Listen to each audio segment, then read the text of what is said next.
Good morning everyone. Dear students, आज हम व्याकरण पढ़ने वाले हैं, अर्थात व्याकरण के वे भाग जिसे हम लोकोक्ति कहते हैं।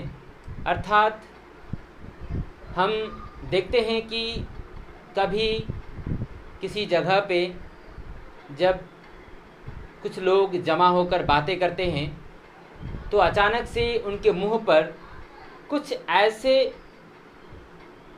कथन या कुछ कह सकते हैं कि ऐसे बात वे कहते हैं जिसका अर्थ बहुत बड़ा होता है, जिसको हम बड़े शॉर्ट फॉर्म में कहते हैं, उसे ही लोकोक्ति कहते हैं। तो आज हम जो व्याकरण पढ़ने वाले हैं या समझने वाले हैं वह है लोकोक्ति।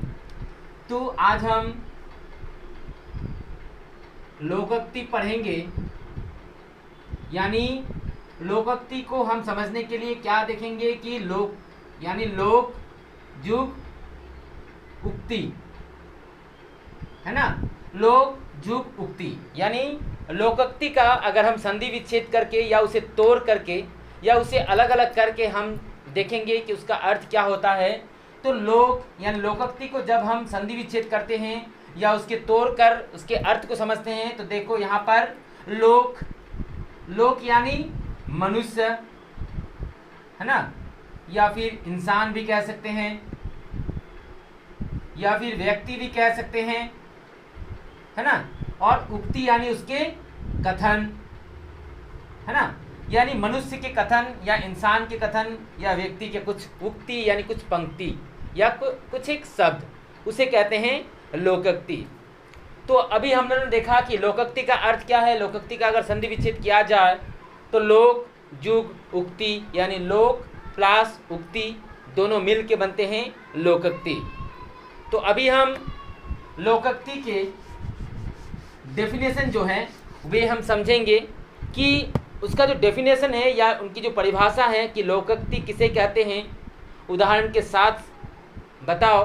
तो लोकोक्ति यानी लोकोक्ति या कहावत, जिसे हम कहावत भी कह सकते हैं, यानी कहावत के पीछे कोई लोक घटना जुड़ी होती है, यह पूर्ण वाक्य होती है जो लोगों की जबान पर चढ़कर लोकोक्ति बन जाती हैं, है ना। यानी वे कुछ कहावत होते हैं या कुछ ऐसी घटना होती हैं, घटना से जुड़ी बातें होती हैं जो लोगों के मुख पर जब वे उस बात को कहावत के रूप में या जबान पर जो उस उक्ति को कहते हैं वही उक्ति लोकोक्ति कहलाती हैं। लोकोक्तियों का प्रयोग स्वतंत्र रूप से होती है, यानी लोकोक्ति का प्रयोग कभी भी कहीं भी हम लोग किसी भी सिचुएशन में हम उस उक्तियों को, उस कहावतों को, उस लोकोक्तियों को हम व्यवहार कर सकते हैं, उसको बोल सकते हैं स्वतंत्र रूप से। उदाहरण के लिए अगर हम देखें कि लोकोक्तियाँ क्या होती हैं, तो जैसे कि सपोज़ हमारे मुख में या हम सब के मुख में अचानक से कभी कभी ऐसे बात आती हैं कि जिसे हम कहते हैं कि नाच न जाने आंगन टेढ़ा, है ना। यानी लोकोक्ति क्या कि मनुष्य के जबान पर आने वाली उक्तियों को लोग लोकोक्ति या कहावत के नाम पर कहते हैं, जिसमें सबसे जो मुख्य या जो कुछ ऐसी कथन हैं या ऐसी उक्ति हैं या ऐसी कहावत हैं जो लोगों के मुख पर स्वतंत्र रूप से कभी कभार आ जाते हैं या उसका प्रयोग हमेशा प्रत्येक मनुष्य कभी न कभी किसी प्रकार से करते ही हैं। तो जैसे कि मैंने बताया कि उदाहरण स्वरूप मैंने बोला कि नच न जाने आंगन टेढ़ा, है ना। सबसे पहला जो है नाच न जाने आंगन टेढ़ा, है ना। नाच न जाने आंगन टेढ़ा यानी कभी कभार इसका जो अर्थ होता है कि यह एक कहावत है या फिर इसे हम लोकोक्ति भी कह सकते हैं जो हर किसी के मुख पर स्वतंत्र रूप से आ जाते हैं। यानी नाच न जाने आंगन टेढ़ा यह जो लोकोक्ति हैं जिसका अर्थ है कि कोई काम न जाने, कोई काम हमें न आने पर या न कर पाने पर हम बहाने बनाते हैं कि कुछ बहाने बनाते हैं ना, कि जैसे अगर हमें कहा जाए कि कोई पेंटिंग वगैरह बनाना है ना, या फिर हमें कुछ एक लेटर लिखना है या एक ऐसे लिखना है, या फिर हमें कोई पेंटिंग बनाना होता है, तो हम क्या करते हैं, पेंसिल या फिर पेन लेते हैं। लेने के बाद हम क्या करते हैं, कोई एक पेंटिंग बनाते हैं। बनाते बनाते अचानक से देखते हैं कि वह पेंटिंग, जिसका कोई देखने में तो असुंदर है ही, यानी सुंदर नहीं है, उसका कोई मीनिंग नहीं निकल रहा उस पेंटिंग का, तो हम क्या कहते हैं, यह पेन का खराब है, यह पेन खराब है, यह पेंसिल जो है वे सुंदर से लिखते नहीं हैं, आंकते नहीं हैं, इसलिए हम उस पेन को दोष देते हैं। लेकिन जो वो पेंटिंग खराब होने का जो मेन रीज़न है या मेन कारण जो है, वह है उस पेन का नहीं, बल्कि अपने अंदर, यानी खुद में वह क्वालिटी है ही नहीं। यानी हमें पेंटिंग बनाना या वह लेटर लिखना या वे निबंध लिखना, ऐसे लिखना हमें आता ही नहीं है, और हम दोष किसका दे रहे हैं, पेन का या पेंसिल का। तो तब कहते हैं कि नाच न जाने आंगन टेढ़ा, है ना। अर्थात जैसे कि इसको हम वाक्य में प्रयोग करेंगे कि लोकोक्तियाँ जो होती हैं, अगर तुम्हें दे दिया जाए कि नाच न जाने आंगन टेढ़ा, लोकोक्ति का अर्थ लिखते हुए उसके वाक्य में प्रयोग करो, तो हम अर्थ क्या लिखेंगे कि कोई काम ना आने पर बहाने बनाना। इसका अर्थ जो है कि कोई काम ना आने पर बहाने बनाना, जिसका अर्थ होता है कि राजेश की लिखावट बहुत खराब है, लेकिन दोष कलम का दे रहा है। सच है कि नाच न जाने आंगन टेढ़ा, है ना। यह हम उसके वाक्य में रूपांतरित कर सकते हैं या वाक्य बना सकते हैं। और भी कुछ उदाहरण मैं देना चाहूँगा कि अब पछतावे होत क्या जब चिड़िया चुग गई खेत, हैं। जैसे कि नंबर 2 है, अब पछतावे होत क्या जब चिड़िया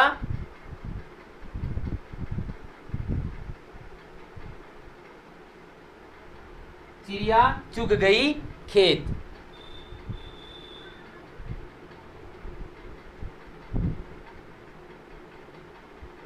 है ना। यह दूसरी कहावत या हम लोकोक्ति भी कह सकते हैं, जिसमें कह रहे हैं कि अब पछतावे होत क्या जब चिड़िया चुग गई खेत। यानी इसका जो अर्थ है, यानी कि समय के निकल जाने पर या जो परिस्थिति होती है कि मौका निकल जाने पर पछताने से क्या लाभ, यानी हमारे हाथों से समय गुजर जाने के बाद उस पर पछताकर हमें कोई फ़ायदा नहीं है, या उस पर सोच विचार करके कोई फ़ायदा नहीं है, क्योंकि वे समय जो हैं वे वापस आने वाले नहीं हैं। तो यह जो कहावत या लोकोक्ति है कि अब पछतावे होत क्या जब चिड़िया चुग गई खेत, यानी जब चिड़िया खेत के दाने चुग कर ख़त्म कर दिए तब उसमें पछता कर क्या फ़ायदा। यानी जब शुरू में वे चुग रहा था खेत को, तभी हमें उसका ख्याल करना चाहिए था, उसके ऊपर सोचना चाहिए था, यानी वह समय रहते ही हमें सोचना चाहिए था। जब सारा खेत बर्बाद हो गए तो सोचकर क्या फ़ायदा। इसका अगर वाक्य में हम रूपांतरित करेंगे तो इसका हम कह सकते हैं कि जैसे कि जब तुम्हारे मुंह में छाले पड़े थे तब तो तुमने ध्यान नहीं दिए, अब वे जब कैंसर का रूप ले चुका है तब तुम चल रहे हो पैसा बर्बाद करने या डॉक्टर से इलाज करवाने के लिए, है ना। यानी जब हमारे मुख पर थोड़े घाव होते हैं, यानी छोटी मोटी कोई घाव होती है, तो हम उसे उतना सीरियसली नहीं लेते, उसको उतना महत्व नहीं देते, है ना। सोचते हैं कि अरे छोटा सा घाव है, ठीक हो जाएगा, 1 दिन 2 दिन, 1 महीना 2 महीना 1 साल में ठीक हो जाएगा। लेकिन जब वही छोटा सा घाव या छोटा सा दर्द जब बड़ा कोई बीमार का कारण बन जाता है, तब हम डॉक्टर के पास पहुंचते हैं, डॉक्टर की सलाह लेते हैं और बहुत सारे पैसों का खर्च करते हैं। तो इसमें वही बात हुई कि जब हमारे छोटा बीमारी था तब हमने उस पर ध्यान नहीं दिया। आज जब ये बड़ा हो गया जिसका कोई इलाज नहीं है, तब हम डॉक्टर के पास जा रहे हैं, बहुत पैसा खर्च कर रहे हैं, यानी तब हमें ट्रीटमेंट करवा के या पछता कर कोई फ़ायदा नहीं। यानी वही कहावत है कि बस करो अब पछतावे होत क्या जब चिड़िया चुग गई खेत। उसके बाद तीसरा मैं बताना चाहूँगा कि आम के आम गुठलियों के दाम, यानी तीसरा जो कहावत है जो हम लोग हरदम सुनते रहते हैं अपने मम्मी पापा दादा दादी नाना नानी के मुख से कि आम के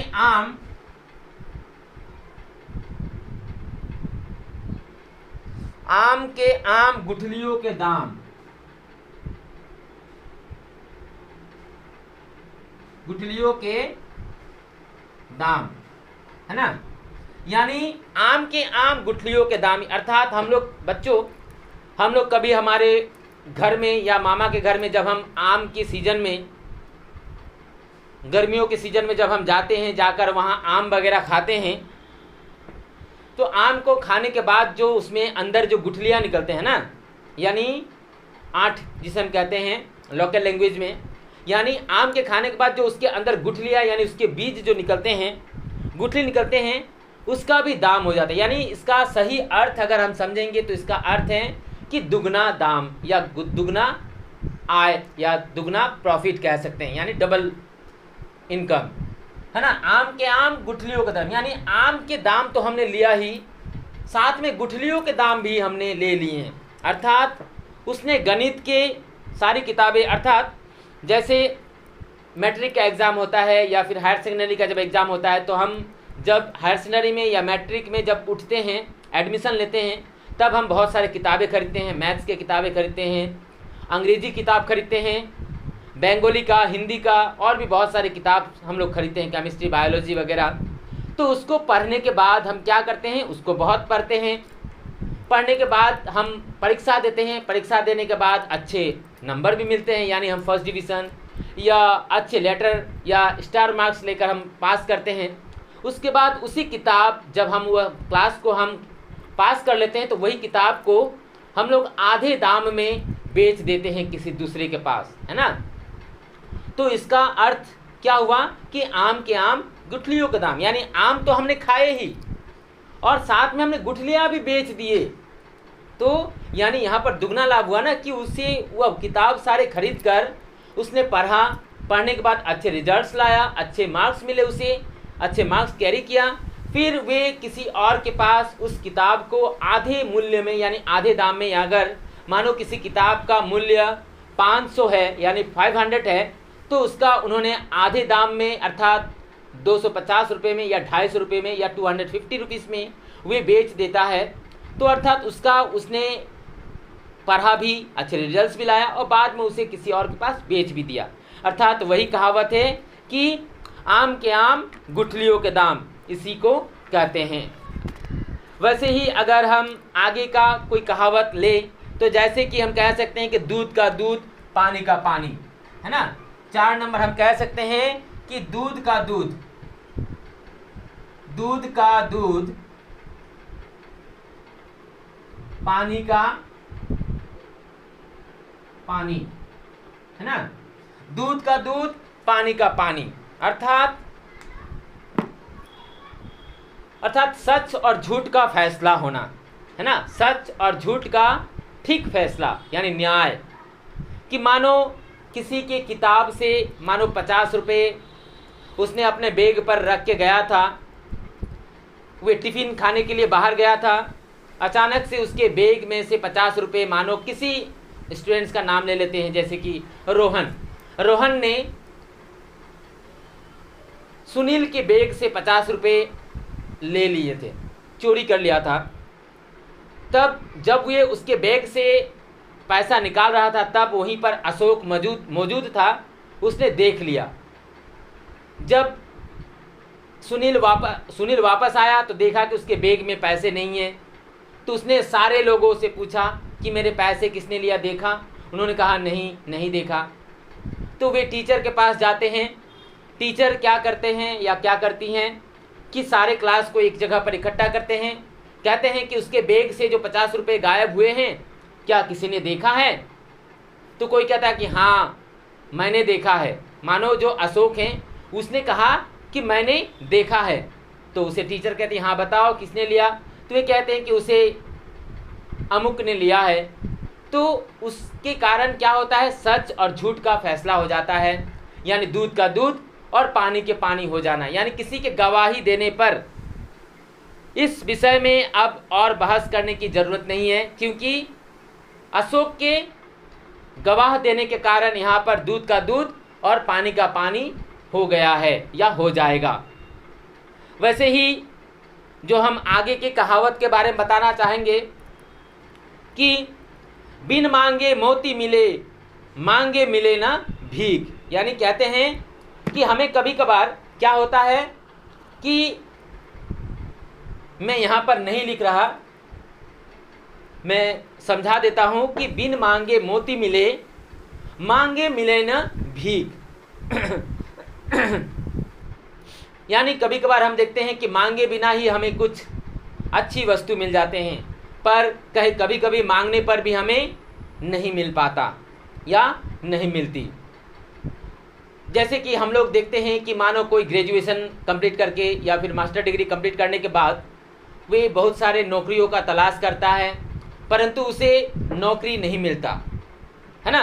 परंतु उसे नौकरी नहीं मिलता। अचानक से उसे एक कंपनी में या कहीं दफ्तर में उसे मैनेजर की पोस्ट मिल जाता है। वे कंपनियों का ऑफ़र के कारण वे आराम से काम वगैरह चलता है, और तभी देखते हैं कि उसके पास बहुत सारे ऑफ़र आ जाते हैं, यानी बहुत सारे नौकरियों का अपॉइंटमेंट लेटर या कॉल लेटर वगैरह आ जाते हैं। तो यह वही कहावत हुई कि बिन मांगे मोती मिले, मांगे मिले न भीख। यानी उसने पहले बहुत दौड़ा भाग दौड़ किया नौकरी के लिए, आज जब उसे नौकरी मिल गया है, यानी जब उसके पास नौकरी नहीं था तो कोई नौकरी नहीं दे रहा था, या उसे नौकरी नहीं मिल पा रहा था। आज उसे जब नौकरी मिल चुका है अच्छा सा, तो अभी उनके पास बहुत सारे नौकरियों का, बहुत सारे जॉब का ऑफ़र आने लगे हैं। यानी वही कहावत है कि बिन मांगे मोती मिले, मांगे मिले ना भीख। वैसे ही मैं और एक कहावत या लोकोक्ति का चर्चा करना चाहूँगा कि मान न मान मैं तेरा मेहमान, है ना। यानी मान न मान मैं तेरा मेहमान, अर्थात इसका अर्थ होता है कि ज़बरदस्ती किसी का अतिथि बन जाना या किसी का अतिथि बनना, है ना। जैसे कि मानो रोहन के घर पर कोई उसके, पता नहीं वे उनको पहचानते भी नहीं हैं, कि कोई व्यक्ति उनके पास आते हैं, दरवाजे के पास कॉलिंग बेल दबाते हैं। जब रोहन निकलता है तो कहता है कि हाँ जी बताइए। तो वे कहते हैं कि अरे आप कैसे हैं, है ना, कि नवागंतुक को मैं जानता तक नहीं, लेकिन वह, यानी मैं उसे जानता ही नहीं, यानी मैं उस व्यक्ति को, चाहे उसका कोई भी नाम हो, मैं उसे जानता तक नहीं, और वे मेरे गले पड़ गए हैं। यानी मानो वे मुझे बहुत बरसों से जान रहे हैं, मेरे गले पड़ जा रहे हैं। यानी वही कहावत है कि मान न मान मैं तेरा मेहमान। यानी आप मानो, भले ही मानो या न मानो, यानी आप भले ही मुझे अपना अतिथि या अपना भाई या अपना बंधु मानो या ना मानो, लेकिन मैं आपका बंधु हूँ। यानी जोर ज़बरदस्ती गले पड़ना, है ना, यानी ज़बरदस्ती किसी के अतिथि बन जाना। तो उसे लोग कहते हैं कि मान न मान मैं तेरा मेहमान। अरे यह कोई बात हुई। वैसे ही और एक दोहा के और एक मैं लोकोक्ति कहना चाहूँगा कि सांप भी मरे और लाठी भी न टूटे। यानी कहते हैं ना कि सांप भी मर जाए और लाठी भी ना टूटे, यानी हानि भी ना हो और काम भी बन जाए। इसका अर्थ जो है कि हानि भी ना हो, यानी हमारे लॉस भी ना हो और हमारे काम भी बन जाए।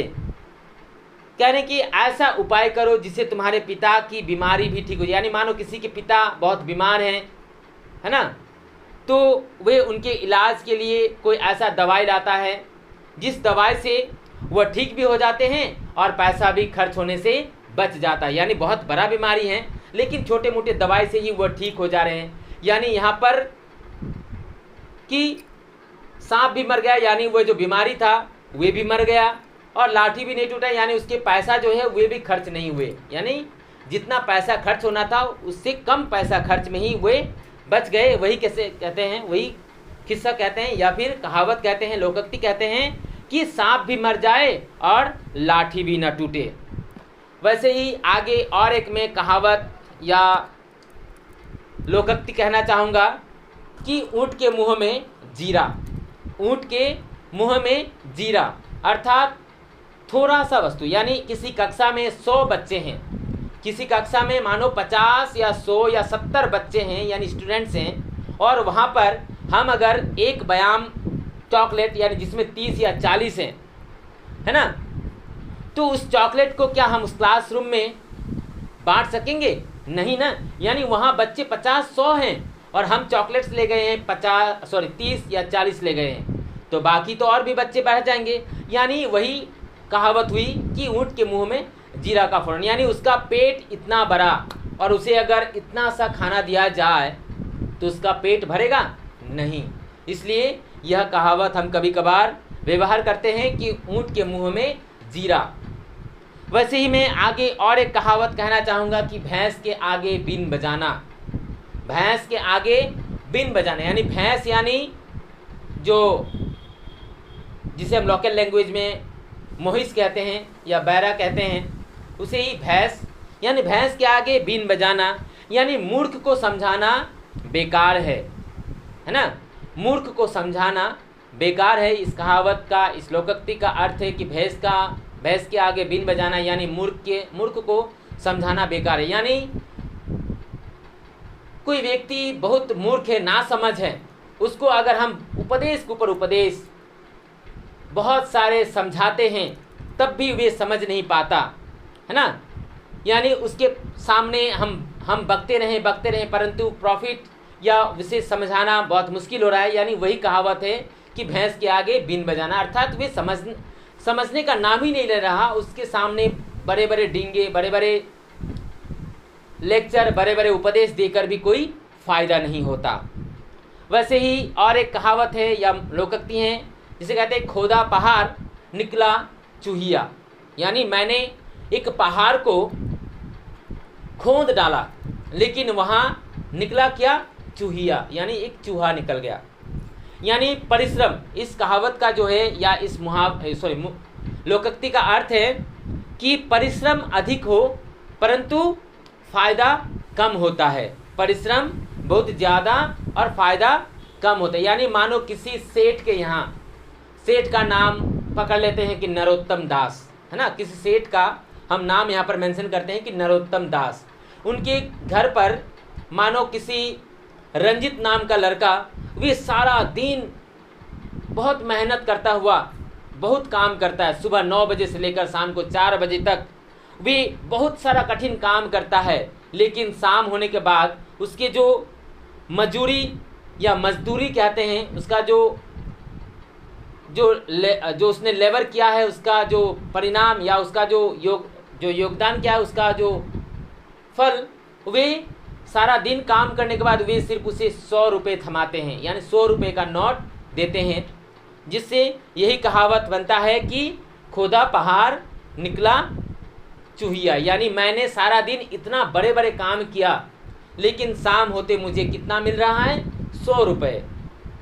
फिर वैसे ही और एक कहावत मैं बताना चाहूँगा कि जैसे और भी बहुत सारे ऐसे कहावत है, सभी का मैं यहाँ पर वर्णन नहीं कर रहा। कुछ तुम लोगों को समझाने के लिए मैंने यहाँ पर 8, 9 या 10 लोकोक्तियों का मैंने वर्णन किया, चर्चा किया। जैसे कि और भी बहुत सारे हैं कि जैसे अधजल गगरी झलकत जाए, फिर ऊंची दुकान फीका मकान, घर का भेदी लंका ढाए, जिसकी लाठी उसकी भैंस, दूर के ढोल सुहावने, न रहेगा बांस न रहेगी बांसुरी, न बजेगी बांसुरी, फिर दोनों हाथों में लड्डू, लातों के भूत बातों से नहीं मानते, अंत भला सो सब भला, सो सुनार की एक लोहार की, अंधों में काना राजा,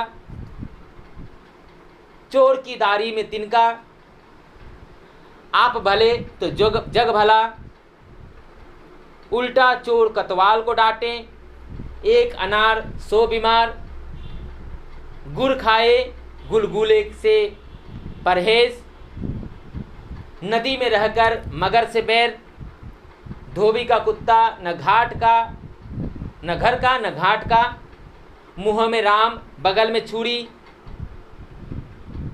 हाथ कंगन को आरसी क्या, पढ़े लिखे को फारसी क्या। फिर और हैं घाव पर नमक छिड़कना, कहाँ राजा भोज कहाँ गंगोतेली, यह सारे लोकोक्तियाँ हैं। और भी बहुत सारे हैं जो मेन मैंने हैं वो सारे बताया कि लोकोक्तियों का अर्थ है यानी ऐसे कहावत यानी ऐसे उक्ति जिससे वह घटना से जुड़ी बातों को वे लोकोक्ति या कहावत के माध्यम से वर्णन करते हैं, उसे ही लोकोक्ति कहते हैं। यानी लोगों के जबान पर जब ये उक्ति आती हैं उसे कहते हैं लोकोक्ति। तो इस लोकोक्ति जो व्याकरण का एक भाग है उसे ठीक से समझना, ठीक से पढ़ना। आज के लिए इतना ही, धन्यवाद।